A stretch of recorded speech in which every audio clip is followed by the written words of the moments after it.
hell out of here, man. I'm not fighting. This is Jake! Oh.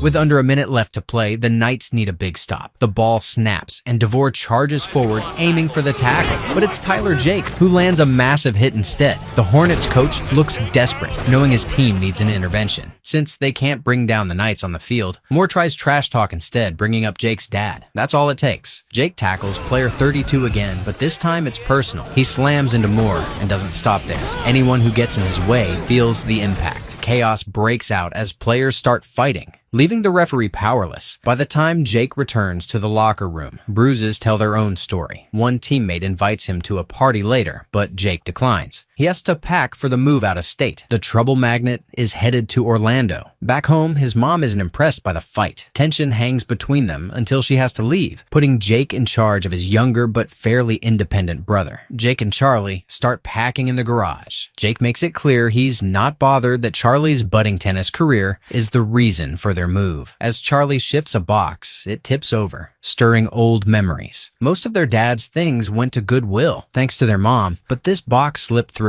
A different feeling washes over Jake as he picks it up and labels it useless junk. At his new high school, Jake keeps to himself, moving quietly across campus. Partway through his walk, he spots trouble, a guy throwing punches at another while 3 others watch. He steps in to play hero, but it backfires. The guy taking hits turns on him, landing a clean shot just to prove he still belongs in the fight. Jake stands stunned, watching the boy dive back in unfazed. The message is clear. He's not welcome here. Another chance to shine comes in class. The teacher asks a question, but the room stays silent. He turns to a pretty blonde, and Jake answers for her. After class, the girl, Baha, thanks him. They chat for a while, flirting as they learn little things about each other right up until Baha's friends show up and pull her away. Back at home, it's supposed to be a chill family dinner, but Jake's got something on his mind. When his mom asks how school's going, he hits her with some sarcasm. She fires back, playing off his tone, telling him he's been causing too much drama to stay in one place for long. Anyway, the guy Jake tried to help earlier is Max. At lunch, Max comes acting friendly and tells Jake his last football brawl went viral online. That catches Jake's attention. He explains the earlier fight wasn't bullying. It was agreed on, and even has a video to prove it. Max keeps pushing, painting the cool moves and perks like it's something everyone should want. But Jake isn't convinced, nor does he care. Still, Max wasn't exaggerating. Jake's reputation is on everyone's phone, and whispers follow him wherever he goes. On his way home, Baha calls out from the backseat of a car, teasing him before slipping him a piece of paper with a party address. She hopes he shows up, and Jake decides he will. The car pulls away as Jake walks on, a spring in his step. Still not talking to his mom, he ignores his family and heads straight to his room to print a city map for easier wayfinding. Dressed in a clean shirt, he arrives at a party in an impressive house, where he spots Max, and they quickly fall into pal mode, weaving through the crowd together. Max has his camcorder rolling, ready to catch the action. He snaps a moment the girls would rather skip, but he doesn't care. Moving on, Jake meets Ryan, who takes charge like the place is his own. For Ryan, a party with good drinks and bikinis isn't what makes Orlando special. He leads Jake to the balcony to show him something instead of just telling. It's fight night, and anyone can join. Both genders, all races, even exes looking to blow off steam.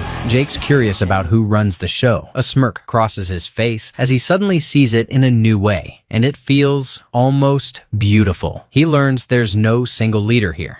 Baha arrives fashionably late, catching Jake's attention, but Ryan quickly shifts the focus elsewhere as a crowd gathers, waiting for a fight between him and Jake. Stripping off his shirt to reveal trained muscles and abs, Ryan fires up the crowd and hints that Jake owes them a show, especially after his internet-famous uppercut. Plus, he's curious if he can beat him. Tension rises, but Jake isn't interested in fighting. Not Ryan, not anyone. Still, when Jake glances at Baha, Ryan spots an opening, and with a mischievous glint, walks over to kiss her. The look in Baha's eyes says she's not part of the plan, but the stunt still gets under Jake's skin enough to make him want to leave. At the exit, a guy playing bouncer blocks his way. Ryan is determined to get that fight, and isn't above using dirty tactics. He brings up the tragic death of Jake's father, knowing Jake was in the car but wasn't drunk like his dad. Jake leaps to respond, but some guys hold him back. He's fired up and ready to go after Ryan, who's just as eager. The crowd watches, caught up in the tension, while no one notices Baja storming out. Pushing off the guys holding him, Jake closes the distance and shoves Ryan, who grins and says if they're fighting, it'll be professional with gloves on. Jake is ready. The hype man gets everyone to settle, raising his voice just enough to lay down the quick rules. Clean fight, knockout, or tap out ends it. No sooner has he called it than Jake lunges forward, wasting no time. He throws the first punch, missing once, then again, but on the third swing, he connects a clean shot to Ryan's face. Jake keeps going hard while Ryan dodges calculatively. Then, mid-swing, Ryan catches Jake's arm and twists it behind his back. That marks his switch from defense to offense. When Jake charges like a bull, Ryan holds steady, uses his weight and flips him over, driving his opponent straight to the ground, although it's clear Jake is still resisting. Ryan lands a solid punch and steps back to bask in the moment. Jake bumps into a soda cup, flinging its contents into Ryan's face. It works as Ryan flinches, giving Jake a chance to land a clean hit. Someone calls it a cheap shot, and Ryan echoes it. He shrugs it off, gives Jake some credit that he's got cool moves, but still a long way to go. He's ready to teach, both in words and with pain. He strikes his leg low, striking Jake in the calf right where it hurts. Another kick follows, aimed at the sweet spot, and Jake barely blocks it in time. The third jab hits hard. Jake's curled on the floor, and Ryan's not done yet. The sting of humiliation gets Jake back on his feet, but his hook misses. Ryan counters fast, tossing him to the ground and landing blows to his face. Jake scrambles onto all fours, but Ryan isn't waiting. He drives a kick into Jake's jaw, knocking him flat. Jake hits the floor hard, looking out cold. Ryan soaks in the applause while Max keeps the camcorder rolling, catching Jake as he stirs. He announces Jake's getting up, signaling the fight isn't over yet. Jake, still woozy, manages to stand just as Ryan charges forward with aggression. Clumsy but lucky on defense, Jake struggles, his weakness giving Ryan the upper hand to send him back down. Max advises Jake to let the match go, but he doesn't listen. He picks himself up, cradling the pain, looking like a standing comma with his face marked with cuts and bruises. Shivering but determined, Jake still has a line to deliver. Ryan spins and swings his legs in time, delivering a powerful kick to Jake's face that draws blood and possibly teeth. The blow finally puts Jake in oblivion. People snap pictures of the defeated specimen, and Jake's oddly aware of Max carrying him back to his apartment. When he wakes the next morning, his face is a mess with purple bruises and one swollen shut eye. Charlie innocently walks in on him, surprised but not shocked. Their mom isn't around, but unless his face magically heals before she gets back, she'll definitely notice. Jake's in no shape to walk Charlie to the school bus, but thankfully, his little brother understands and lets him be. At school, the fight's still the main topic, kicking off conversations and no different at Baja's table. She can't take it, so she gets up and walks off, leaving her friends confused. The joke of the day is home, nursing bruises. When he spots the box he previously labeled junk, it triggers a flash of memory, fishing, and has him hurling the box across the room like blame wrapped in cardboard. The jolt hits his ribs hard as they're nowhere near healed. Max has his moment too, passing through the hall just in time to catch Ryan in full performance mode, reenacting the fight and milking every move. Back home, Charlie returns from school and warms a slice of pizza with his brother in mind. Jake's fast asleep when he peeks in, so he quietly drops the plate and heads to his room to practice tennis. Later, a knock comes at Jake's door. Max's voice follows, claiming he's with Baja just to get Jake to let him in. Max walks in, not with remorse, but with hope. The kind that assumes last night lit a fire in Jake. He's come prepared, holding out a CD packed with training clips of techniques inspired by his coach, Gene Roqua. It's the second invitation, as Max still believes Jake has something worth building on. But Jake isn't biting. He shuts it down, making it clear Max can't use last night or the aftermath to guilt trip him into anything. Frustrated, Max leaves, but the tape stays behind, something for Jake to fiddle with. Jake finds the training grounds, much to Max's excitement. He greets his pal at the door with a grin and points out Roqua, who hardly needs any introduction. At the center of attention, Roqua's voice fills the room as he demonstrates with a student the proper way to execute a Sioi Naj, flipping an opponent over the shoulder to land them on the ground for a quick headlock. Max introduces Roqua to Jake, speaking up for his interest in taking a class. At first, Roqua spares a glance at Jake's roughed-up face and writes him off, but Jake's determination wins him a spot in the beginner's class alongside Max. Still, Jake's eyes are on the advanced techniques, insisting he's a quick learner. Rokwa just smirks and signals everyone to get in position, ready to show what the advanced class really looks like. At Rokwa's call, the students fall into Circuit 1, which is a fast-paced routine Jake has to keep up with, just like he claimed. It's 1-minute intervals, switching cardio exercises on Rokwa's command. Max calls out and stays close, guiding Jake on what comes next as the group moves through the workout. Rope climbing proves tough, as Jake slips more than once, but Rokwa's encouragement pushes him on. He barely reaches the bar before time's up, already strained. No time to rest, though. Rokwa calls for pairs and 3-minute rounds next. Jake takes one look at Miles and assumes he's got this. The guy's smaller and doesn't look like much competition, but as soon as they square up, Miles shifts and flips Jake over quick and with no warning. Jake barely reacts before he's on the ground, arm locked and tight. Rokwa watches and tells him to tap. Jake holds out for a second, trying to resist, but there's nowhere to go. He taps once, and it's done. In the next round, Rokwa notices Jake's solid defensive skills. His attacks still miss their mark, as Miles smoothly evades, then traps Jake in a rear naked choke. Max urges Jake to surrender this time, but Jake refuses, determined to escape or lose consciousness trying. Eventually, Jake blacks out, only to find Rokwa's concerned face as he comes to. Rokwa helps him up, impressed yet cautioning that his reckless approach could have cost him. Jake insists he might have broken free if he'd stayed conscious, which only earns further respect from Rokwa. Training will resume early the next day, but Rokwa lays down a strict rule. No matter what, his students are forbidden from brawling outside the gym. If word gets out that this golden rule was broken, then the fighter is out. Class wraps up, and Max is already bubbling with excitement,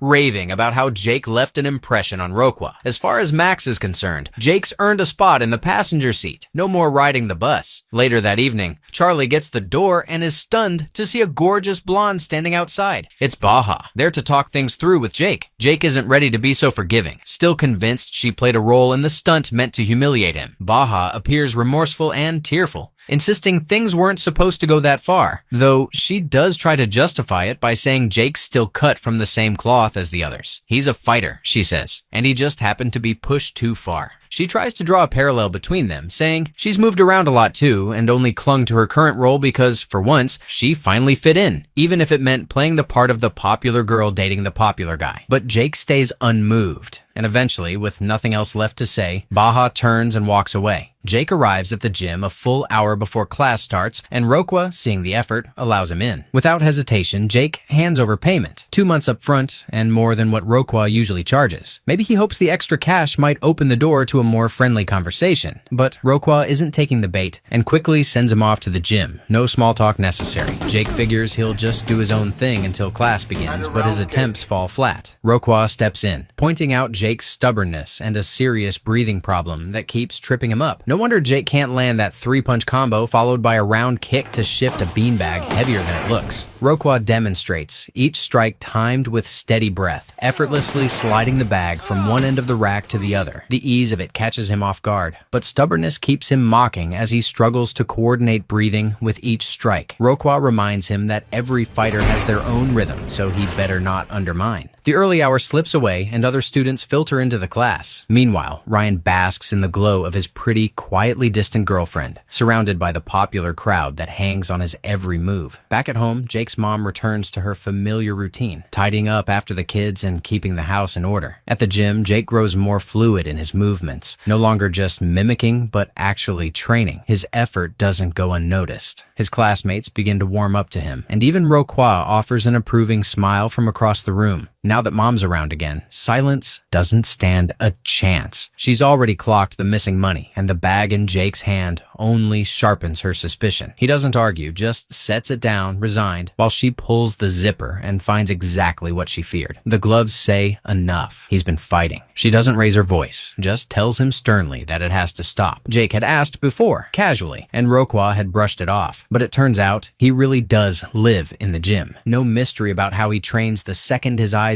open. Later in class, Baha and Jake end up in the same group, and whatever ice was meant to have thawed hasn't even cracked. Jake still carries the heat from before, and Baha convinced her apologies should have settled things, doesn't appreciate the cold shoulder. His patience thins, and he storms out, leaving her to seek out Ryan instead. She wants to talk somewhere quiet, but Ryan's fine holding court with his crew. She says the fight with Jake was anything but fair. Baja's growing disdain for Ryan's cocky, self-important attitude starts to get under his skin. He snaps, goes full beast mode, tearing into her, and spelling out just how much of her shine he claims credit for. He doesn't hold back, every word meant to put her back in check, but it only confirms what she's been feeling all along. The fact that he still gets off on being a bully is enough. It gives her all the reason she needs to walk out on him, and out of whatever they used to be. Jake takes his bottled-up fury to the gym, and it bleeds into every hit. Roquan senses it immediately. The power's there, but it's all edge and no control. He steps into spar, trying to steady the rhythm, but Jake's on something else today. Sharp with both his hands and his attitude.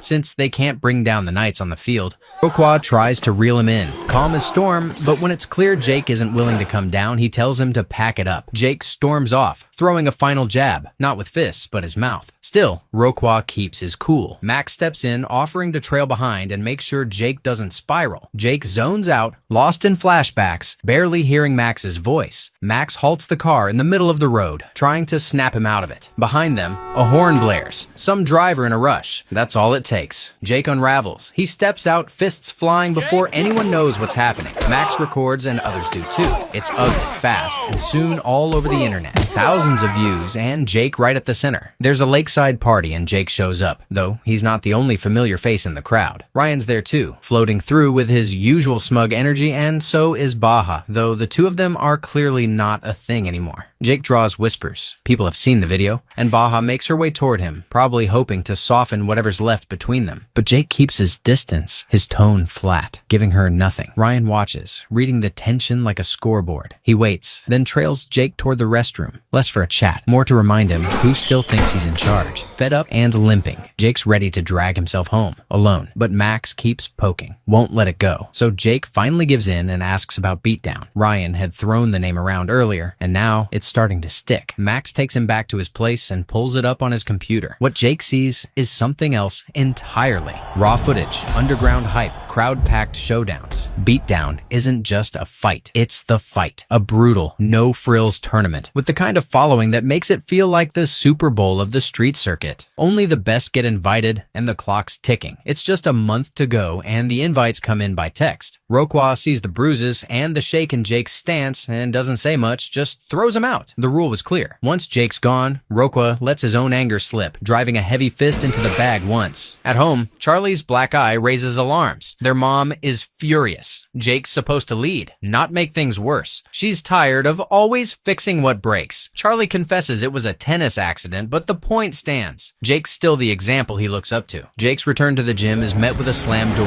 Roquan isn't ready to forgive, but Jake doesn't back down. He waits outside with Max, looking for a chance. When he sees Roquan at the grocery store, Jake opens up, blaming the anger inside him that's caused problems with his family. The gym is the only place where that anger quiets down. Roquan listens, then lets Jake back in. The training isn't easy. Roquan pushes Jake hard. Long push-ups, tough cardio, non-stop boxing, wrestling that tests his strength. What would normally take a year gets packed into a few days. Even Jake's diet changes, eating raw foods to match the training. A spark of friendship flickers between Jake and Roquan as they race along the beach, exchanging playful jabs. Jake presses Roquan to share why he's so devoted to the gym, and finally, Roquan opens up. His commitment stems from a painful past, the loss of his father's favorite son, Joseph. Though younger, Joseph outshone him in many ways and was Daddy's favorite. After Joseph was shot at a club, Roquan and his father drifted apart. Training continues, with lessons that reach beyond fighting, lessons for life. Jake takes them to heart and even shows up at Charlie's tennis game, lifting his brother's spirits. Their mom, surprised by Jake's presence, tries to mend fences, but Jake feels they're already on better ground. In the spirit of making things right, Jake finds Baja at the cafe and asks to speak. He owns up, apologizing for how he's acted and clearing her of any blame. Baja, drawn to men who can take responsibility, softens. Without another word, they lean in and share a kiss.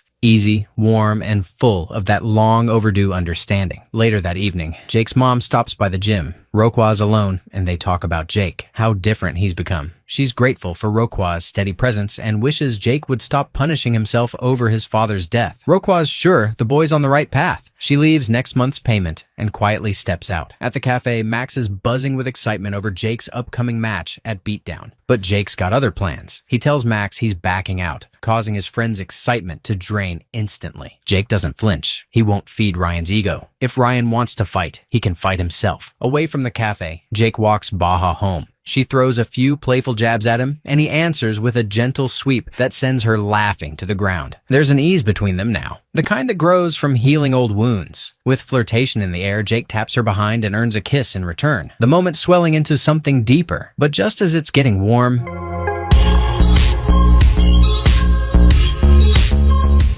Charlie barges in with a phone pressed to his palm. It's Mom, and she's calling. The mood drops as quick as it built. Elsewhere, Ryan is lounging with his friends when a minor clash with his father sparks. The exchange is short and sharp. His dad, cut from the same arrogant cloth, asserts dominance without raising his voice. His friends watch, stunned, then news breaks. Jake's out of the fight. Ryan's blood boils. He isn't done yet, not by a long shot. That same night, Ryan pulls up outside the gym, needing to hear the news for himself. Jake's not around, but Max is, and he confirms it. Ryan nods, already plotting, and invites Max over to hang out. Max, assuming it's peace, agrees. He couldn't be more wrong. The night ends with Max bloodied and slumped on the floor, Ryan towering over him. There's no reason or warning, just a calculated beatdown. Even his friends hesitate, unsure what line Ryan's just crossed. Later, Jake hears a knock and opens the door to see a car speeding off. On the ground is Max, who is barely conscious. Jake's fury is instant, and Baja pleads with him not to take the bait, but Jake's not hearing any of it. As he storms out, Roqua intercepts him. Jake's burning to go, but Roqua lays it flat. Break the rule again, and he's done. This stops Jake in his tracks. Their talk turns honest with Roqua, finally admitting if he could go back, he'd change everything about what happened to his brother. That admission softens the edge. He doesn't stop Jake, but leaves him with one truth. He has to control the outcome. Jake rushes home, bags his gear, and crosses paths with his mom. She doesn't try to stop him either, as it's his fight to finish. Jake arrives at the beatdown venue, adrenaline pumping, ready to make a statement. The event kicks off with a knockout in the opening match, and the crowd is buzzing. As Jake steps into the ring, he's met with boos, while Ryan enters to deafening cheers. But plans shift. The announcer corrects a scheduling error. Jake and Ryan won't face off immediately. It's now a tournament, and each fighter has to earn their way. The matches begin. Ryan cruises through his opponents with calculated aggression, while Jake holds his own with calm precision. Things stay smooth until the quarterfinals, when Jake takes a vicious kick to the ribs. Ryan sees it and files the weakness away. Backstage, Jake's hurting, clutching his side and needing more than ice. Baja finds him and lifts his spirits with a few quiet words and a kiss that does more than painkillers ever could.